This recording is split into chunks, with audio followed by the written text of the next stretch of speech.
on the verge of winning $15 an hour in Seattle.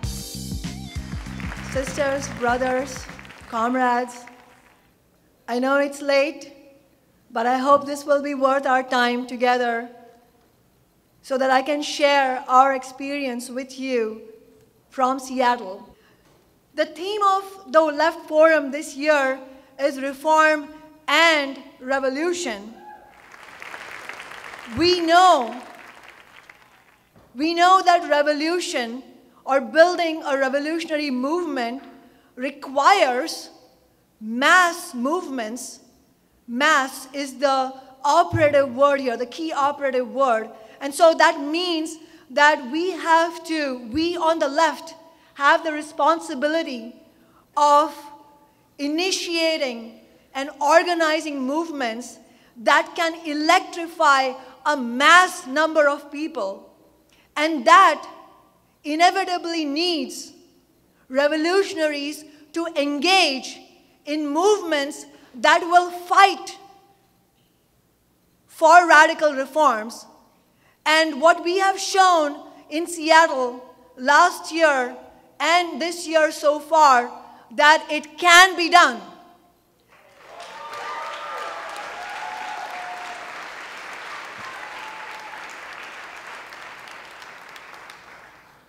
And I'm so happy to be here in front of you to announce that we are on the verge of winning $15 an hour in Seattle.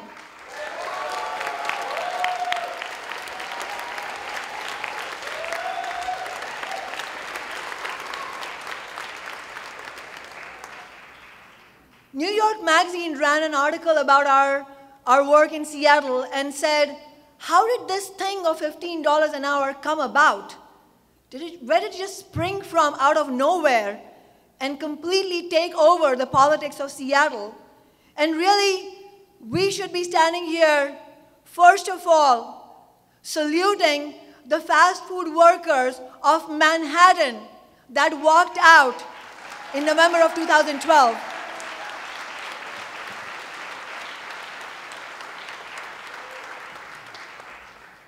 But the success in Seattle has a story of its own that needs to be told over and over again because it contains so many precious lessons for building the left today.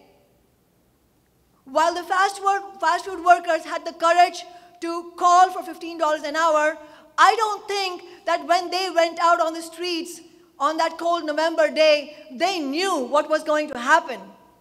They did that because they thought it was an expression of their outrage against economic injustice and against having to live a dead-end life with a low-wage job that goes nowhere, with a boss that is constantly harassing you, and in a life where you can't even pay your rent.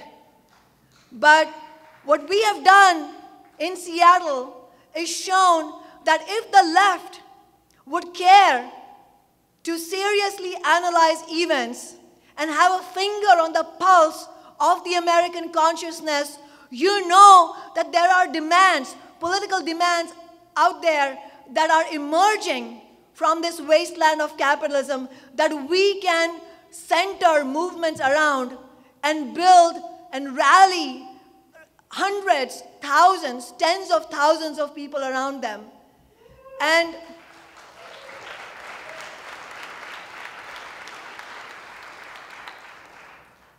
And some of you may have heard me say this tonight, but I think it bears repetition.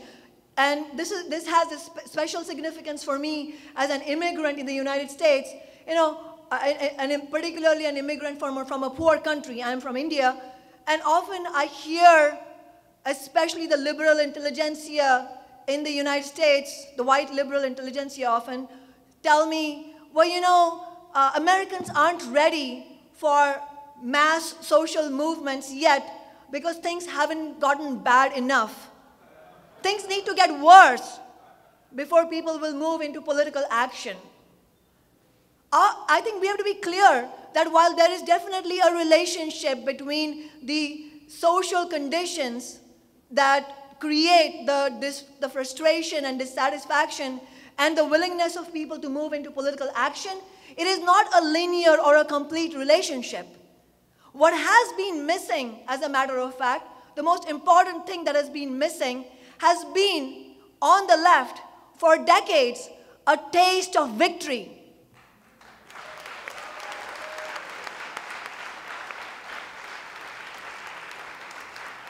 A feeling that we can organize movements around concrete political demands, win those demands, while raising people's sights to something larger and a conversation about fundamental systemic change away from capitalism.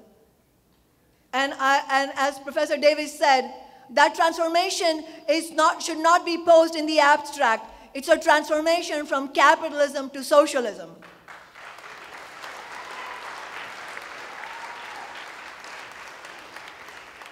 The $15 an hour campaign in Seattle has been fueled by the labor movement that won $15 an hour in a small neighboring city last year and brought the movement to Seattle. It's obviously been fueled by low-wage workers and their courage. It's been fueled by community activists.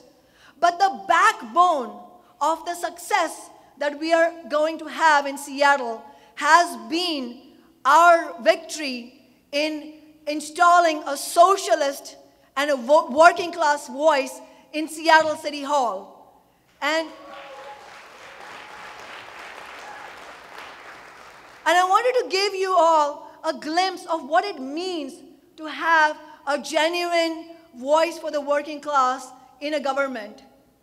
Rob already mentioned that as a working class representative, I take home only the average worker's wage. But it goes more than that. It is not merely symbolic.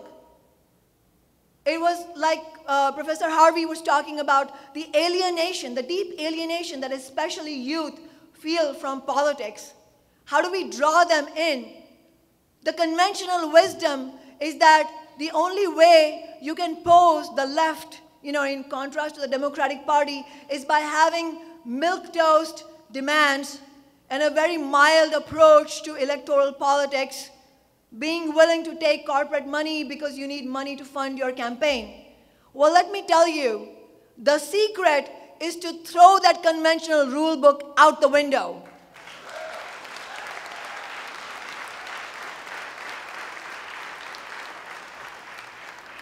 We ran an audacious campaign where we took every opportunity to say that we were socialists.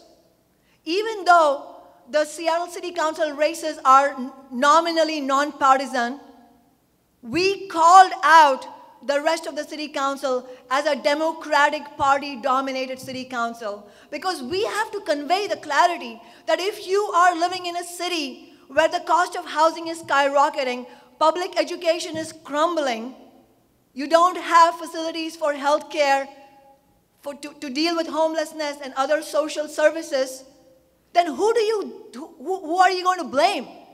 There aren't any Republicans to speak of in Seattle. It is a Democratic Party-dominated city. So we have to have the courage to call them out for their failures and their betrayals.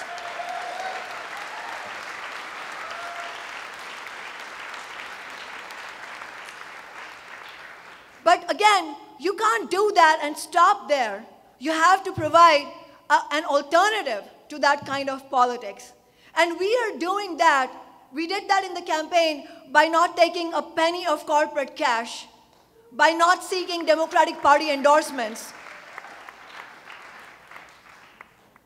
by never compromising on our principles. And we are taking that same philosophy to our work on the City Council. It was only a week after the inauguration of the new City Council on January 6th that we launched the 15 Now grassroots campaign. And this campaign has been at the center of the movement that has really transformed the political landscape of Seattle.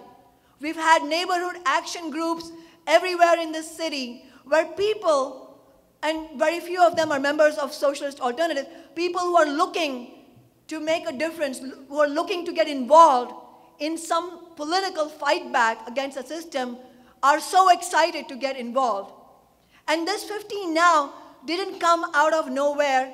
It did come out of the left, but it came out very specifically as a direct consequence of our campaign for city council, and it was socialists that did that.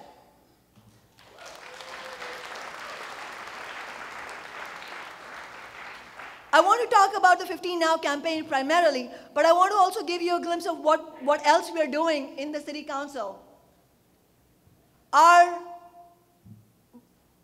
first sole no vote happened a month ago. There's 9 council members, and there was an ordinance that, in which the city authorized the police department to use NSA-sponsored funds to install technological equipment to spy on people for, supposedly for criminal acts.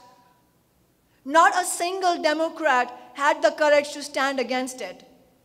And when we voted no and made a speech at the podium on why this was so dangerous, I have to be honest with you, I did not know how much of an impact it would have, not just in Seattle, but all over the country. There is a whole layer of young people who are completely disgusted with the NSA scandal, with the mass deportations, with the betrayals to the environmental movement, and are looking for alternatives. And it is concrete actions through our electoral office that we are able to provide that pole of attraction. I don't know how many of you had a chance to see, but we gave a socialist response to Obama's State of the Union address. If you haven't checked it out, I would really encourage you to do so. And the story about how that came about is also interesting. I have to say, we didn't think we were of that much consequence at that moment, that people would want our response to Obama's State of the Union. But it came about through a tweet that went out that said, "Twitter gods, will Socialist Alternative and Shama please provide a response to Obama's address?" Which told us, and this was from somebody who is not in Seattle, this told us that there is an awakening happening all around the country with what has happened in Seattle, what happened in Seattle last year. And we used that opportunity to point out that Obama did not mention poverty. He did not mention climate change. He did not mention fracking. He did not mention Keystone XL. And people are so fed up with this.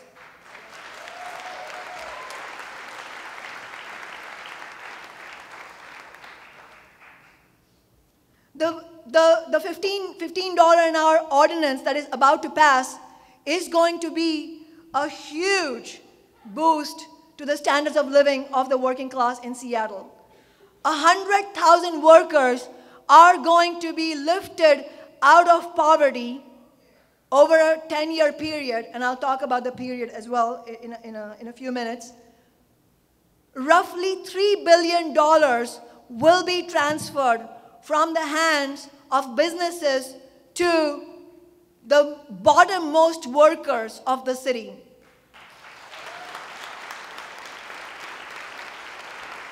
And who are these people? They are not just fast food workers. They are custodial staff. They are childcare workers. They are people who work in nail salons, cafeteria workers at the Seattle Public School, the bus drivers of the public school district. There's a whole host of workers who make the city run, and if they didn't go to work for one day, the city would shut down, and they are paid poverty wages.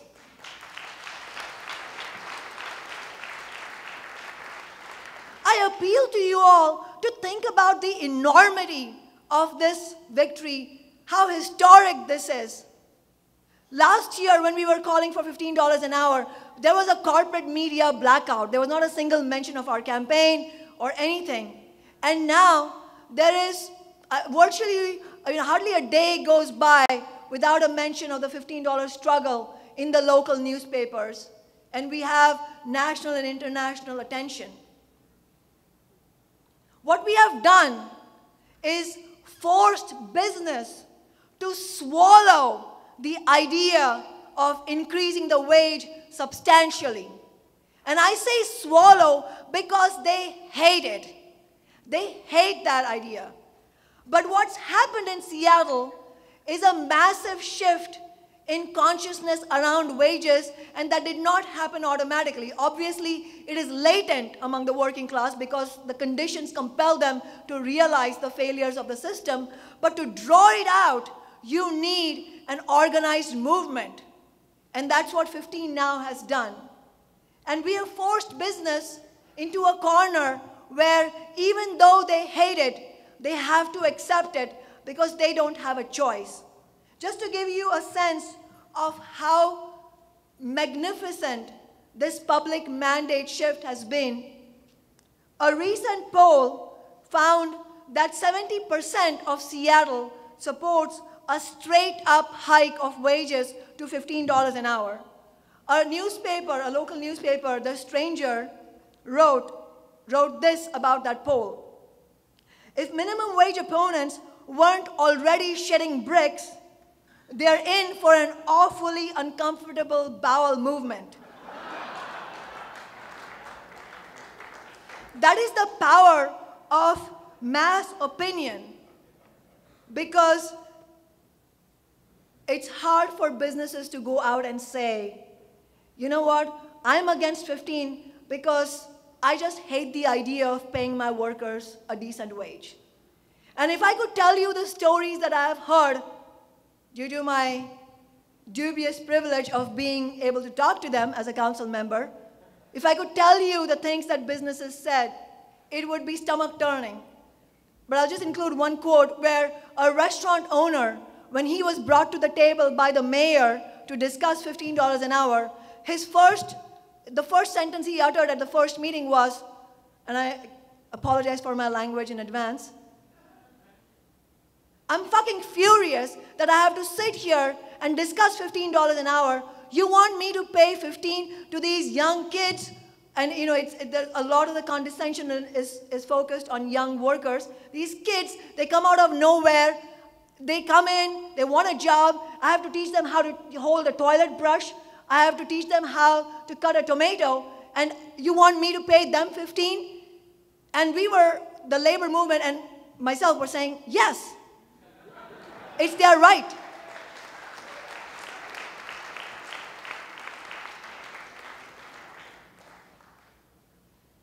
And yet, the victory in Seattle is not complete in the sense that we haven't been able to win 15 on January 1st, 2015 for all workers who are below 15. What has happened is that the final bill that will get voted on has many corporate loopholes. Just to mention a few, big business has managed to win a 3 to 4 year phase-in period for $15 an hour. And we said, why does McDonald's or Starbucks need 3 to 4 years to bring their workers out of poverty? They don't even need a single day.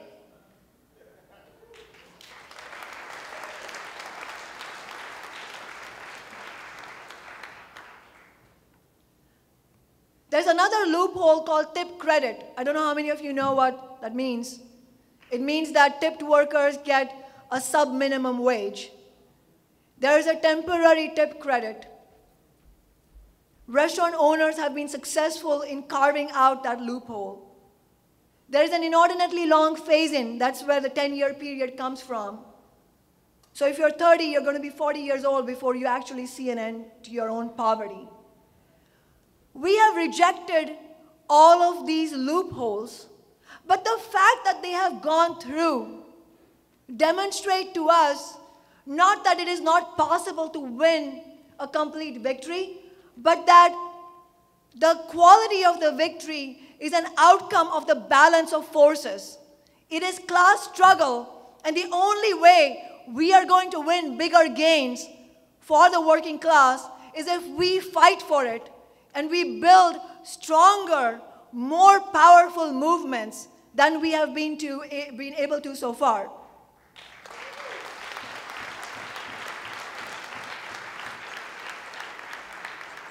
Only this morning, the Seattle Times, a bastion of progressive thinking, I'm joking, wrote that, urging the city council, Monday is going to be the final council vote, urging the city council to define franchisees as small businesses. It could go through if we didn't fight back. That is why we need your help, we need your continued support, because we will not be able to pressure the city council into not passing that further loophole if they don't see that there is an entire nationwide movement that is rallying against them.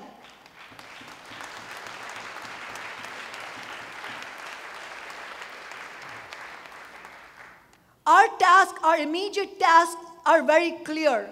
At this moment, we need to push as strongly as possible to ensure the best possible deal for the working class in Seattle on Monday.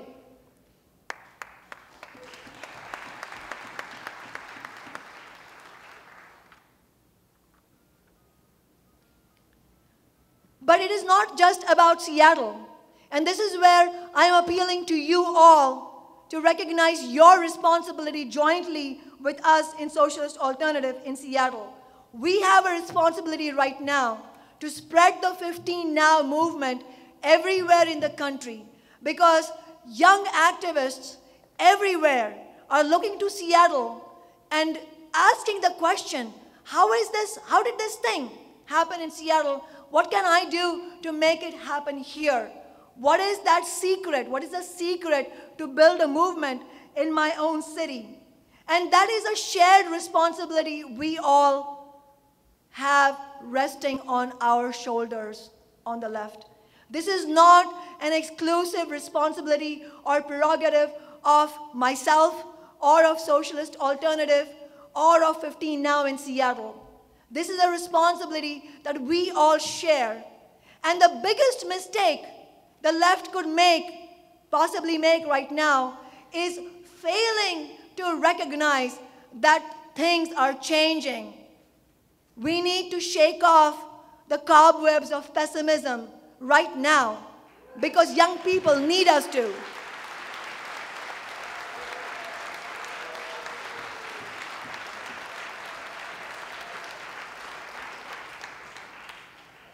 We will continue fighting hard in Seattle. In fact, we have been. Along with my campaign last year, Socialist Alternative also ran a campaign in Minneapolis with Ty Moore, who's also been an Occupy Homes activist, the campaign against foreclosures, who came very close to winning. And this year, we're running another candidate, Jess Spear, from Washington State, from Seattle, to challenge the Speaker of the House, the same person we ran against in 2012 and got 30% of the vote against. I've heard that he's furious that we're running against him again. We will continue to push hard for 15 in Seattle. We will continue to push hard for taxing the rich, for investments in mass transit, for rent control. But we cannot do it alone, because only doing it in Seattle is not the narrative we want for the way forward. The narrative has to be that there is nothing unique about Seattle. Absolutely nothing.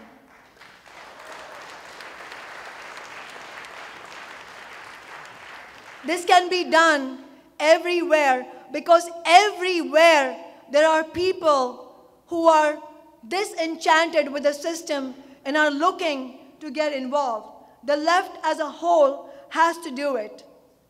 When we won the election last year, we heard again from the Stranger newspaper that the city council members, the sitting city council members, all Democrats, had an apoplectic reaction to the prospect of a revolutionary socialist arriving in their midst. And what we heard was that they said that it would be like a mountain lion set loose in a grocery store. I don't know where that came from. Seattle is not especially known for mountain lions in grocery stores. However, I take that as a compliment. And this is what we have to say. This is not a flash in the pan. Yes, indeed, the mountain lion has been set loose all across the nation.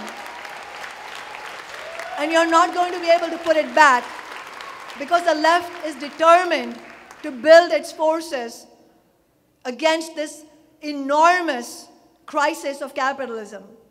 So I appeal to you, I sincerely appeal to you, tonight, before you leave, please donate to 15 Now.